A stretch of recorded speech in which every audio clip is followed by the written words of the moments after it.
नमस्कार, गुरु मंत्र शो में आप सभी का स्वागत है और मैं हूं आपके साथ रचना बंसल। हमारे साथ हैं देश के सबसे बड़े गुरु astro scientist GD Vashishtha ji. गुरुदेव, बहुत बहुत स्वागत है आपका। खुशहाल दाता, सदा सुखी रहो। क्या मोटा होना अच्छी सेहत की निशानी है या कमजोर शरीर खराब सेहत की तरफ इशारा करता है? आप में से ज्यादातर लोगों का जवाब होगा हाँ, लेकिन ये सही नहीं है।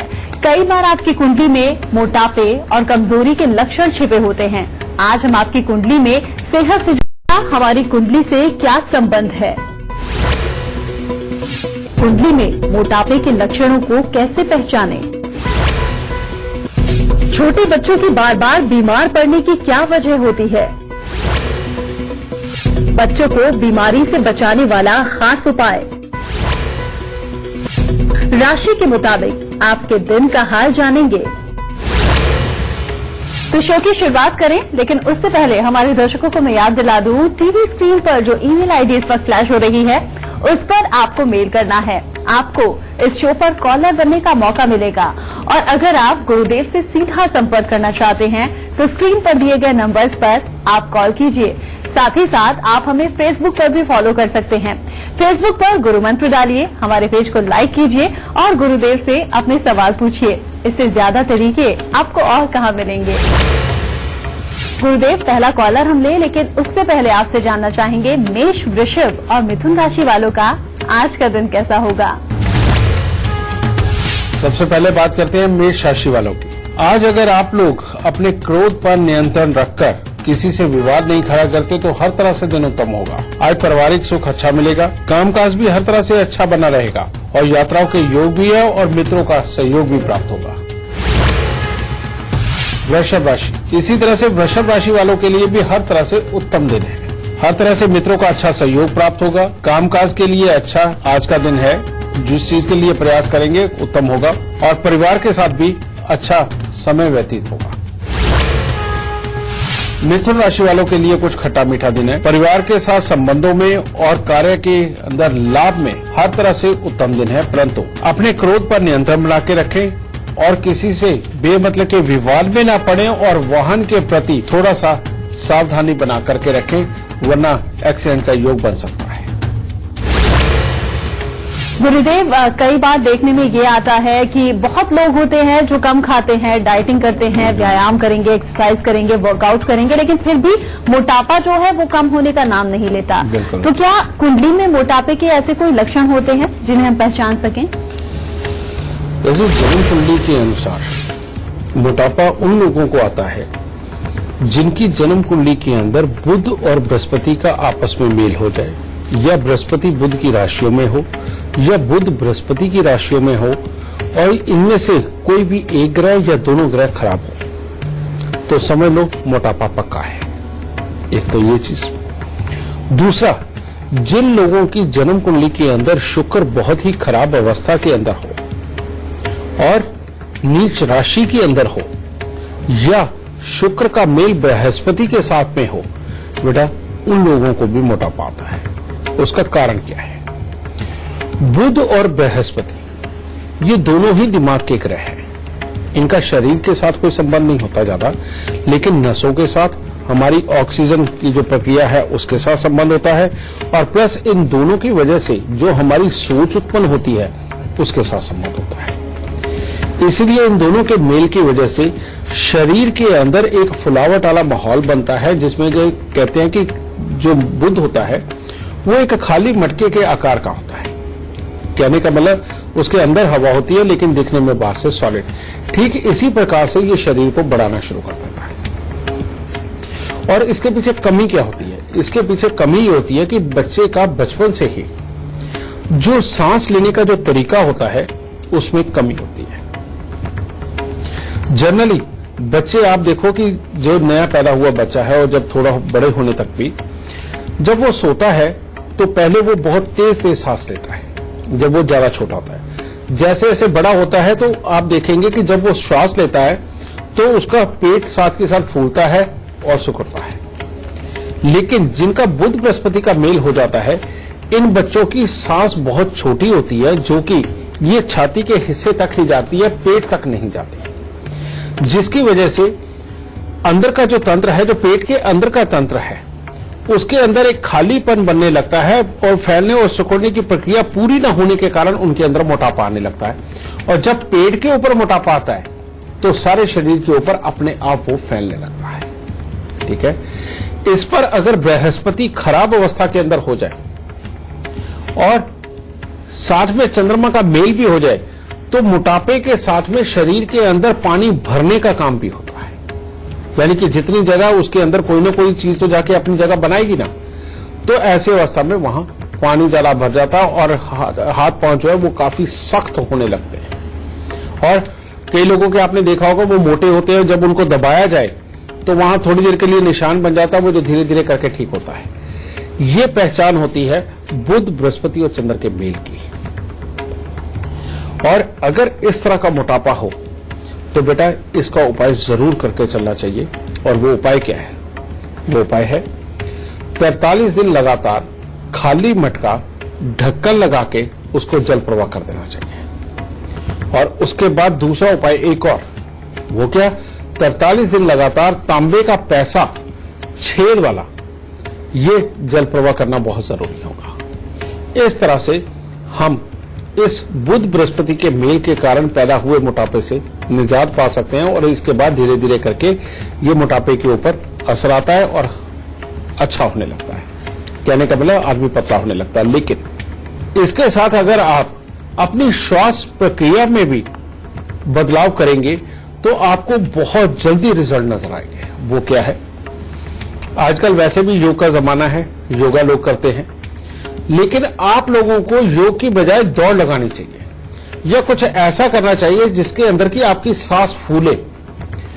वो फूलने का मतलब यानी कि जब आप श्वास ले तो बहुत गहरा श्वास अंदर जाना चाहिए, यानी कि जोर से सांस खींच के उसको पेट तक पहुंचाना। और हाफना, ये जो ज्यादा हाफना है, ज्यादा तेज श्वास लेना और छोड़ना है, इसी के साथ में श्वास आपके पेट तक जाएगा और वो प्रक्रिया आरंभ होगी जो कि आपको पतला कर सकती है। समझिए, इसलिए जिनका बुध बृहस्पति का मेल हो, इस तरह का मोटापा हो, ये प्रक्रिया अपना करके और ये उपाय करके वो अपने आप को स्वस्थ कर सकते हैं।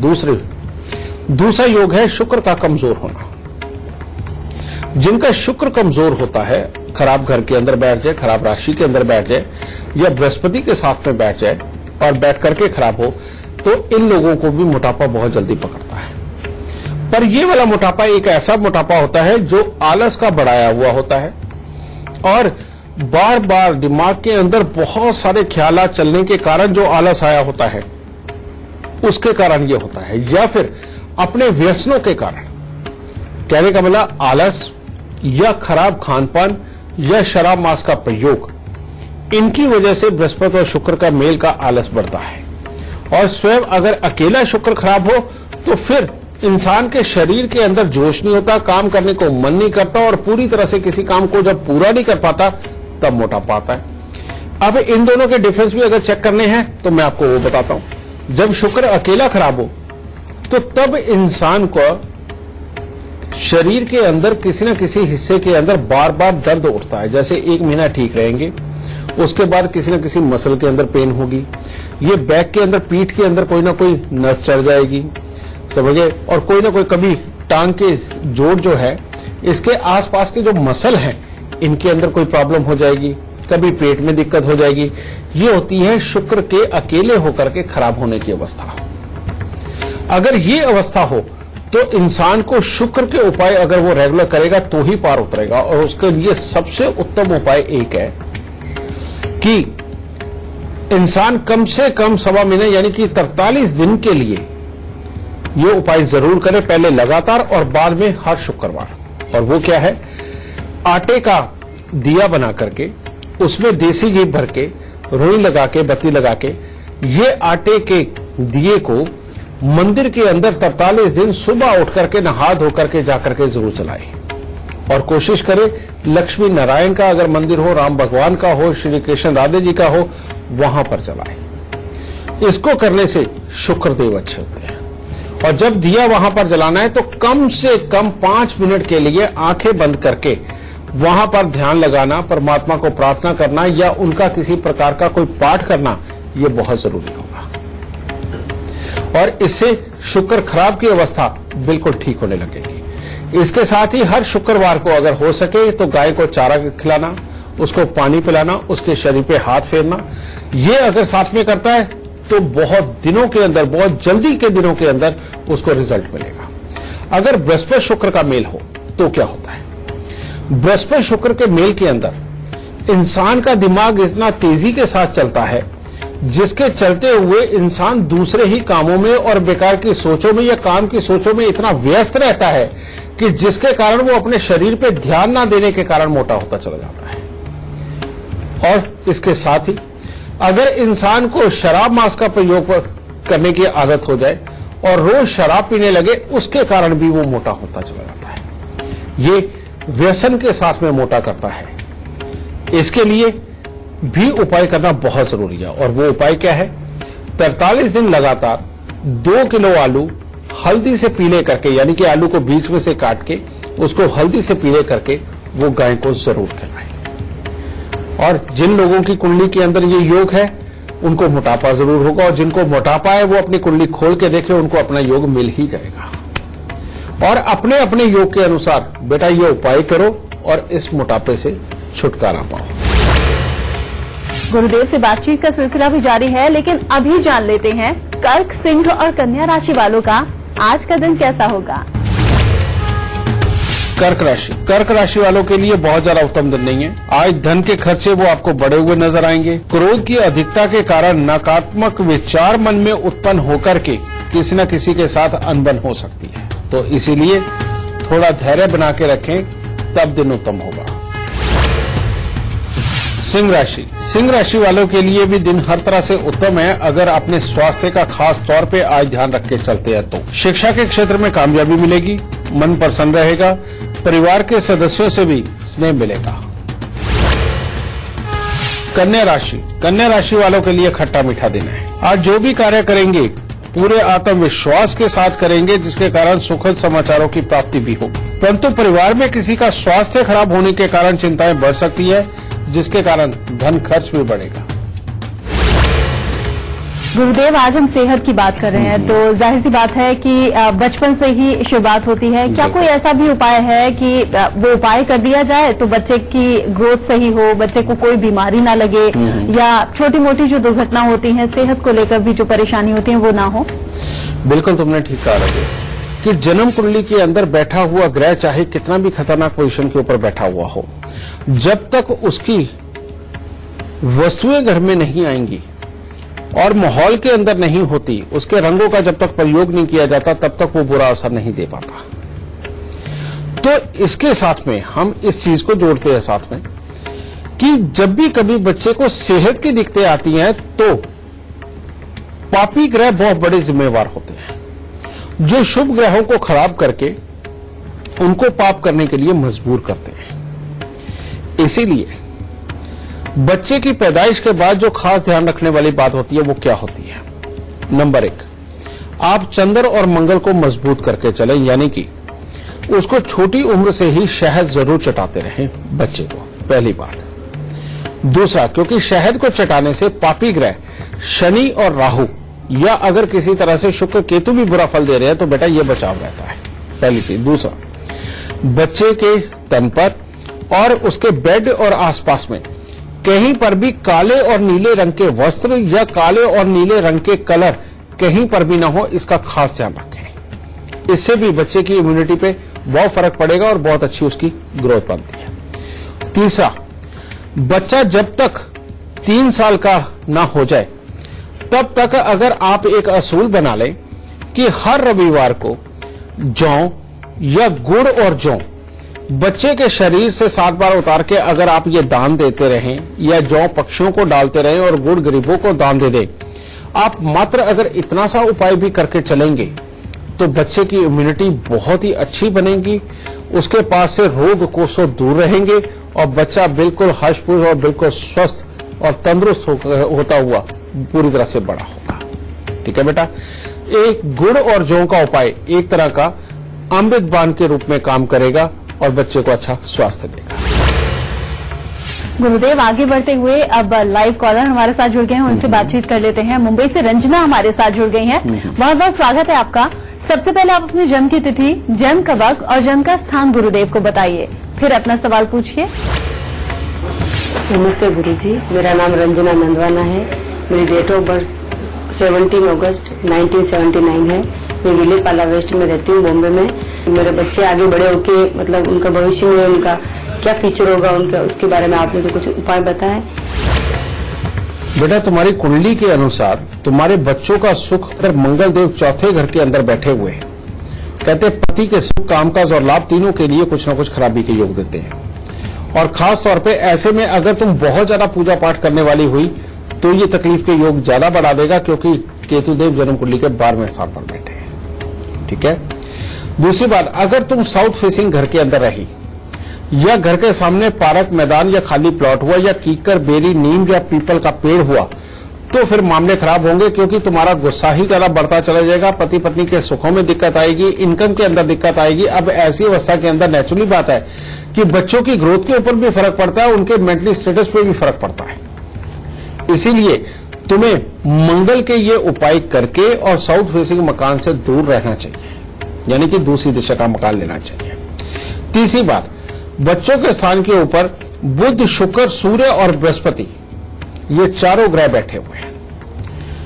इनके लिए जो तुम्हारा बड़ा बच्चा है, अगर उसको वाकई में तुम तरह तरह के काम सिखा के चलोगी, यानी कि मल्टीपल कामों के अंदर लेके जाओगी, मल्टीपल ट्रेनिंगें दिलवाओगी, मल्टीपल पढ़ाई करवाओगी, बेटा उसको तो जिंदगी के अंदर वाकई में बहुत काबिल बनाया जा सकता है। लेकिन जो तुम्हारा दूसरा बच्चा है, उसके लिए बुध का 11वें स्थान पर होना, यानी कि पहले बहुत काबिल नजर आना और बाद में सक्सेस के अंदर उड़ा अटकना, इस तरह का योग तुम्हारी कुंडली के अंदर नजर आ रहा है। और जब भी तुम्हारा मकान बनेगा, रेनोवेशन होगी, ये बच्चों के लिए भी बहुत अच्छे हालात नहीं, उनको भी शारीरिक छोटे छोटे कष्ट और पढ़ाई लिखाई के ऊपर दिक्कत आएगी। ये तुम्हारी कुंडली के अंदर बेटा नजर आ रहा है। इसके लिए जो उपाय है वो मैं बताता हूं। सबसे पहले बेटा, मिट्टी के लोटे में देसी खांड भर के लाल कपड़े से मुंह बंद करके उसको वीरान जमीन में दबाओ। 3 धातु का छल्ला, सोना, तांबा, चांदी, ये बनवा के अपनी रिंग फिंगर के अंदर धारण करो और 43 दिन लगातार 400 ग्राम गुड़ की रेवड़ी जल प्रवाह करो। एक तो ये उपाय होगा। दूसरे उपाय के अंदर बेटा, तांबे की गागर के अंदर मूंग साबुत भर के ढक्कन को पीतल का टांका लगवा के उसको जल प्रवाह करना, और अगर तुम ये हर साल करती रहो तो ज्यादा उत्तम होगा। समझे? इसके साथ में तुम्हारे बच्चों की बहुत ही अच्छी ग्रोथ, उनकी लिखाई पढ़ाई, उनका भविष्य अच्छा होगा। लेकिन जब भी तुम मकान बनाओगी, रेनोवेशन करोगी बेटा, तब तो ये उपाय भी काम नहीं करेंगे और ये बस नहीं चलेगा और किसी भी तरह से खराब हालात हो सकते हैं। इसीलिए जब तुम कोई भी मकान बनाने लगो, रिपेयर करने लगो, भले तुम किसी जगह पे किराए पे रहती हो और वहां बनने लगे या रिपेयर होने लगे, तो जिस दिन वो काम शुरू होना उसके पिछले हफ्ते से ही बेटा थोड़े से साबुत बादाम लेकर के गरीब को किसी को दान देने शुरू कर दो, और जब से वो शुरू हुआ और जब तक खत्म होगा तब तक ये दान जरूर देते रहना। अगर ये करती हो तो परमात्मा की दया से हर तरह से तुम्हारे बच्चे भी और तुम भी बहुत उत्तम अवस्था में रहोगे और जीवन के अंदर सुख पाओगे। खुश रहे दादा। गुरुदेव, बातचीत का सिलसिला भी आपसे जारी रखेंगे, लेकिन फिलहाल एक कॉलर हमारे साथ जुड़ गए हैं। पंजाब की बठिंडा से कुलविंदर हमारे साथ जुड़ गए हैं। बहुत बहुत स्वागत है आपका। सबसे पहले आप अपनी जन्म की तिथि, जन्म का वक्त और जन्म का स्थान बताइए, फिर गुरुदेव से सवाल पूछिए। हाँ जी, मेरा है 22 अप्रैल 1984। कुलविंदर जी, अपने जन्म का वक्त बताइए। 2:15 दोपहर के या रात के? दोपहर के जी। जन्म स्थान कहाँ का है आपका? फरीदकोट जिले का। क्या पूछना चाहती हैं आप? मेरी चाचा के साथ कोर्ट कचहरी का चक्कर चल रहा है, जमीन का झगड़ा है मेरा। तुम्हारी कुंडली के अंदर ही योग है मंगल शनि का तीसरे घर के अंदर होना। ये जो योग है ये कहता अपनों के साथ में रुपए, पैसे और प्रॉपर्टी को लेकर के विवाद करवाता है, चाहे वो पिता के भाई बहन हो या अपने सगे भाई बहन हो, किसी न किसी के साथ में ये प्रॉब्लम पैदा करता ही है और लड़ाई झगड़े के हालात खड़े करता ही है। और इसका सबसे पहला जो तुम्हें उपाय करना चाहिए वो ये करो बेटा। सबसे पहले तांबे की गागर के अंदर 4 किलो चावल, 4 किलो चने की दाल भर के ढक्कन को पीतल का टांका लगवा के या कली का टांका लगवा के अपने सर पे रख के बेटा इसको जल प्रवाह कर दो। ये तो पहला उपाय। और दूसरा, 43 दिन लगातार लोहे के छोटे छोटे से कटोरे ले लो बेटा, उसके अंदर शहद भर के और 10 डलियां साबुत सुरमे की डाल करके उसमें मुंह देख करके उनको मंदिर में देना शुरू कर दो। और 43 दिन लगातार हर रोज एक ये कटोरा मंदिर में देना है, शहद और सुरमे का भरा हुआ।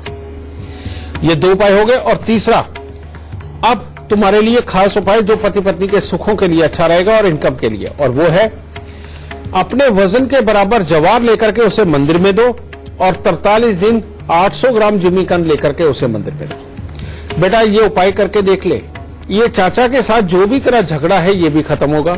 और इसमें इस उपाय के अनुसार मैंने कोशिश ये करी है कि ये म्यूचुअल अंडरस्टैंडिंग के साथ ही आपका ये प्रॉब्लम निपट जाए, ये कोर्ट कचहरी के धक्के ना खाने पड़े। इन उपायों को करो और आगे चल के ये अगर तुमने शुक्र का उपाय ज्वार वाला और 800 ग्राम जिमीकंद वाला कर लिया तो बेटा गृहस्थी के सुख भी बहुत ही उत्तम तुम्हें प्राप्त होंगे। ठीक है बेटा, सुख दे दाता। ब्रेक के बाद हम पहला सवाल ले, लेकिन उससे पहले जान लेते हैं तुला, वृश्चिक और धनु राशि वालों का आज का दिन का हाल। तुला राशि वालों के लिए आज का दिन बहुत उत्तम नहीं है। आज आपका मन किसी भी काम में पूरी तरह से नहीं लग पाएगा। आपके लिए निराशाजनक हालात पैदा होंगे। आपके ऊपर बिना कारण किसी प्रकार का आरोप लग सकता है या परिवार या मित्रों के साथ में मतभेद उत्पन्न हो सकते हैं। वृश्चिक राशि वालों के लिए खट्टा मीठा दिन है। स्वास्थ्य का थोड़ा ध्यान रखना पड़ेगा, उसके लिए कुछ खराब हालात हो सकते हैं। और पढ़ने लिखने वाले बच्चों का पढ़ाई में आज मन नहीं लगने वाला। लेकिन आज के दिन अगर आप बड़े बुजुर्गों से मार्गदर्शन लेकर के चलते हैं तो आपके लिए उत्तम होगा और परिवार का सुख अच्छा बना रहेगा। धनु राशि वालों के लिए भी परिवार का सुख तो अच्छा है और कोई न कोई मांगलिक कार्य की तरफ भी आप बढ़ सकते हैं, उसमें जा सकते हैं। परंतु स्वास्थ्य को लेकर के चिंताएं दिखाई दे रही हैं और शिक्षा प्रतियोगिता में बच्चों को निराशा का सामना करना पड़ सकता है। गुरुदेव, चूंकि आज बात हम स्वास्थ्य की कर रहे हैं तो हर माँ बाप यही चाहते हैं कि उनका बच्चा स्वस्थ रहे, सेहतमंद रहे, लेकिन कई बार बहुत जतन करते हैं, उसके बावजूद भी बच्चा बार बार बीमार पड़ता है। बिल्कुल। क्या ये सब लक्षण भी कुंडली में होते हैं? हाँ बेटा, ये भी लक्षण जो है वो जन्म कुंडली के अंदर ही होते हैं। इसके क्या क्या लक्षण है, इसलिए बेटा अगर जन्म कुंडली के अंदर बच्चे के सूर्य खराब हो तो बच्चे को बार बार छोटी छोटी तकलीफें लगी रहती है और बच्चा चिड़चिड़ा बहुत रहता है। और खास तौर पे जो बच्चे को वॉमिट होता है वो भी प्रॉब्लम ये सूर्य की दी ही होती है। ठीक है, ऐसी अवस्था में अगर इस तरह की तकलीफ हो या बच्चे को बार बार बुखार आए और बार बार आए तो बेटा ऐसे में गुड़ और गेहूं का दान अगर 43 दिन लगातार कर दे तो बहुत ही उत्तम, नहीं तो हर रविवार बच्चे के ऊपर से 7 बार उतार के ये दान जरूर करना चाहिए। अगर जन्म कुंडली के अंदर चंद्रमा खराब हो तो ऐसे में बच्चे को आंखों से संबंधित यानी कि खास तौर पे राइट आई से संबंधित भी उसको दिक्कत आती है और साथ ही उसकी जो पाचन प्रक्रिया है उसके अंदर भी बाधा बनी रहती है और दूध उसे हजम नहीं होता। अगर इस तरह की प्रॉब्लम हो बेटा तो 43 दिन दूध और चावल का दान देना चाहिए या कम से कम हर सोमवार को दूध और चावल का दान जरूर देना चाहिए।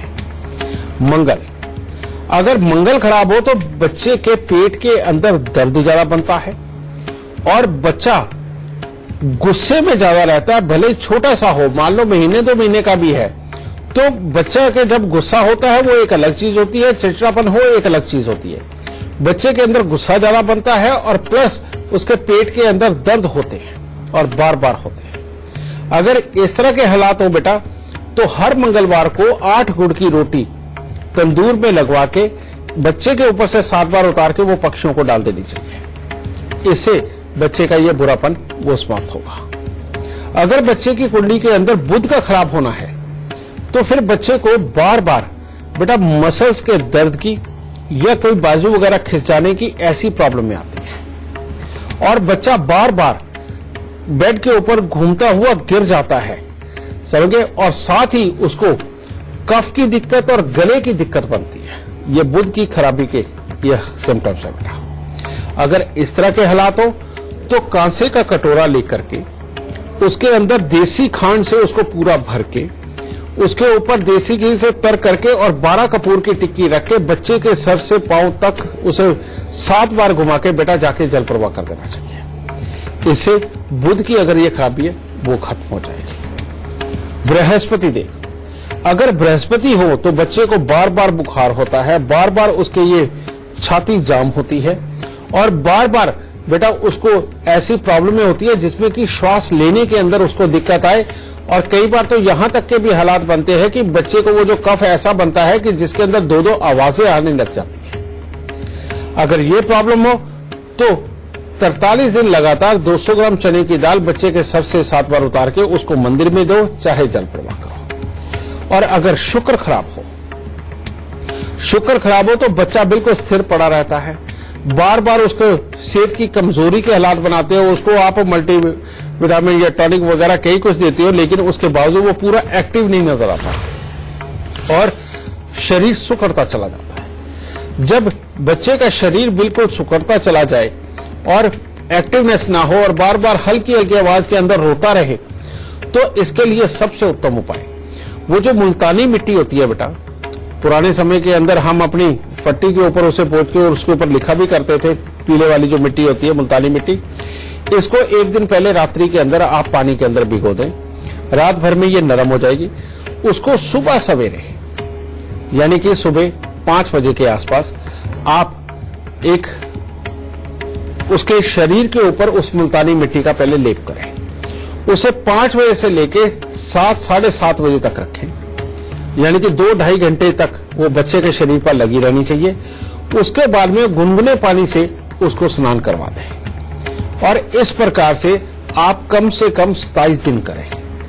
इससे बच्चे का शरीर बिल्कुल खुलने लगेगा, उसकी रगें खुलने लगेंगी, शुक्र और केतु दोनों का एक तरह का ये उपाय हो जाएगा और बच्चा बिल्कुल आपका स्वस्थ होने लगेगा।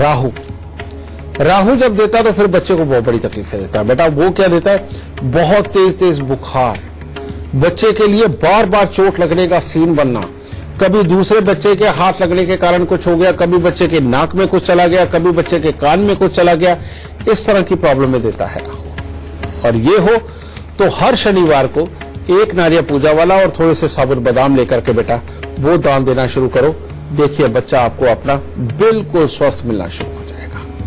तो बेटा ये सब ग्रहों की खराबियां मैंने बताई, अपने अपने अनुसार जिसकी भी जो तकलीफ है उसको चुन के वो उपाय करके जरूर देखें, जरूर लाभ प्राप्त होगा।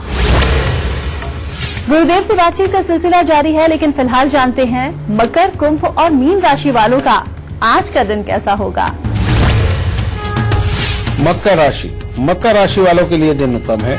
ईश्वर तथा धर्म के प्रति आस्था बढ़ेगी, आप प्रतिभाशाली व्यक्तित्व होंगे, आपको शिक्षा एवं प्रतियोगिता के क्षेत्र में सफलता प्राप्त होगी और आज का दिन आपके लिए बहुत ही उत्तम गुजरेगा। कुंभ राशि वालों के लिए आज का दिन बहुत ही उत्तम है, कोई शुभ समाचार की प्राप्ति होगी, मित्रों का अच्छा सहयोग मिलेगा, कामकाज में जो भी कार्य करेंगे उसके अंदर लाभ की संभावनाएं ज्यादा है और परिवार के साथ भी अच्छा समय व्यतीत होगा और यात्राओं पर अगर निकलते हैं तो वो भी सफल होंगे। मीन राशि वालों के लिए खट्टा मीठा दिन है, आज भाग्य का अच्छा साथ प्राप्त होगा, नए नए लोगों के साथ मित्रता भी कायम होगी, धार्मिक कार्यों की तरफ भी मन आकर्षित होगा, परंतु परिवार में किसी का स्वास्थ्य खराब हो सकता है और खर्चों की अधिकता बन सकती है। आगे बढ़ने से पहले आपको याद दिला दूं, टीवी स्क्रीन पर जो ईमेल आईडी इस पर फ्लैश हो रही है उस पर आपको मेल करना है।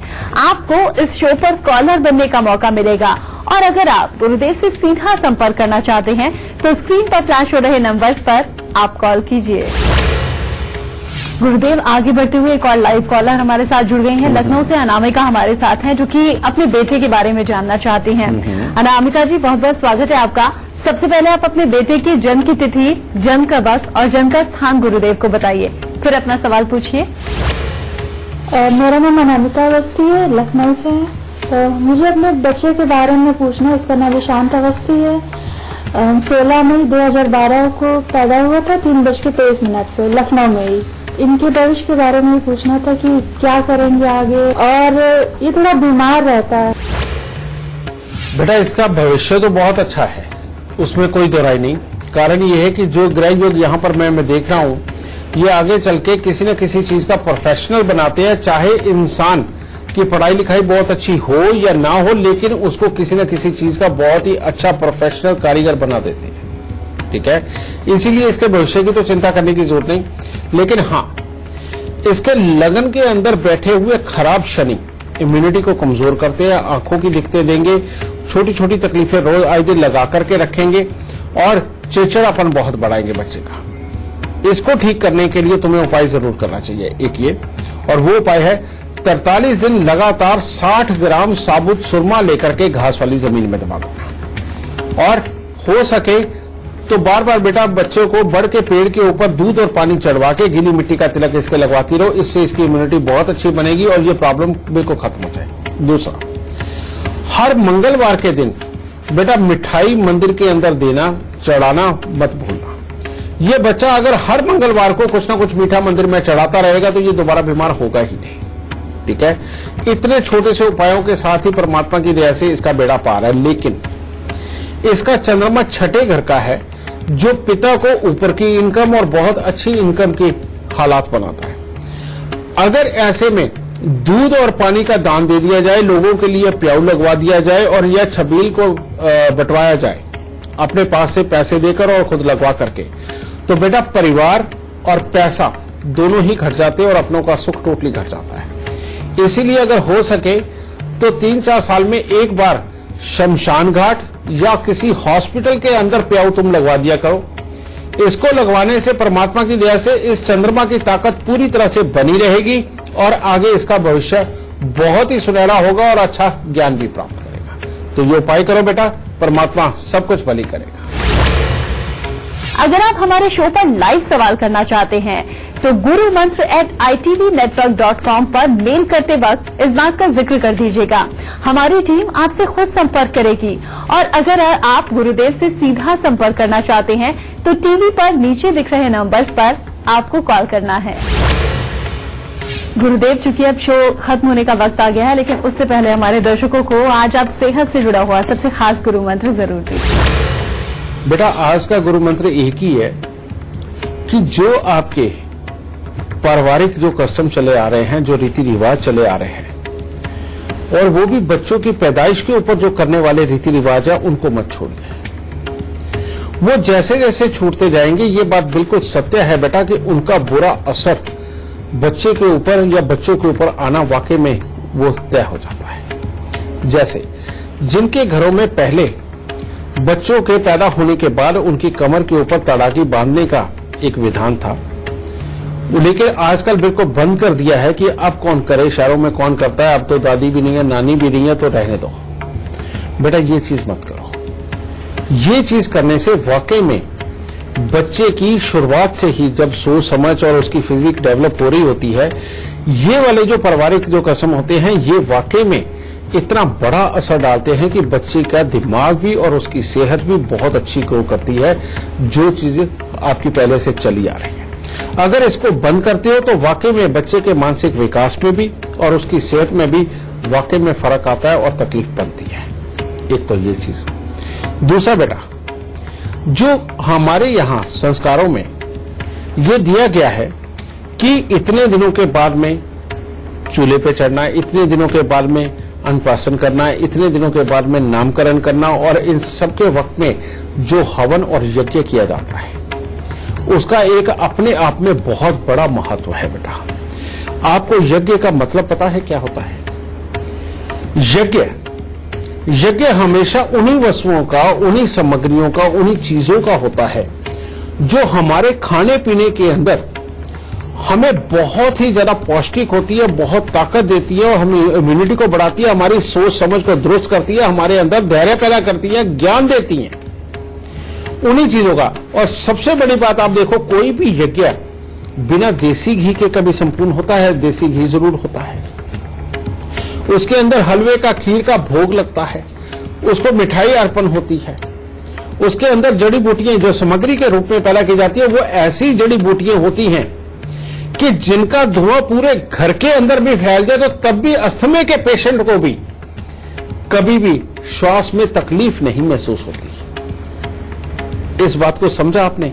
यानी कि ये जो लगातार बहुत जल्दी जल्दी पहले ही 40 दिन के बीच में 2-3 हवन के जो ये प्रकरण है, ये जब अपनाए जाते हैं, ये सही मायने में वो यज्ञ के बहाने बच्चे को एक एक्स्ट्रा डोज एनर्जी देने का काम किया जाता है कि अगर पैदाइश के वक्त में किसी न किसी तरह से बच्चे के शरीर के अंदर कोई कमी रह गई है, तो ये यज्ञ भगवान जो चीजों को जलाकर एक खास प्रकार का धुआं उत्पन्न कर रहे हैं, और उस धुएं में जो इतनी ताकत है, वो जब बच्चे के अंदर जाएगी बेटा, तो यकीन मानो कोई दवाई वो असर नहीं कर सकती जो ये धुआं अंदर जाकर के उसको दुरुस्त कर देगा। इसलिए बेटा अपने इन संस्कारों को याद रखो, और बच्चे की पैदाइश के बाद ये जो छोटे छोटे प्रकरण हैं इनको जरूर करो, ताकि जल्दी से जल्दी आपका बच्चा बिल्कुल स्वस्थ, हष्ट-पुष्ट, तंदुरुस्त और ज्ञानवान होकर के आपको जिंदगी में सुख दे सके।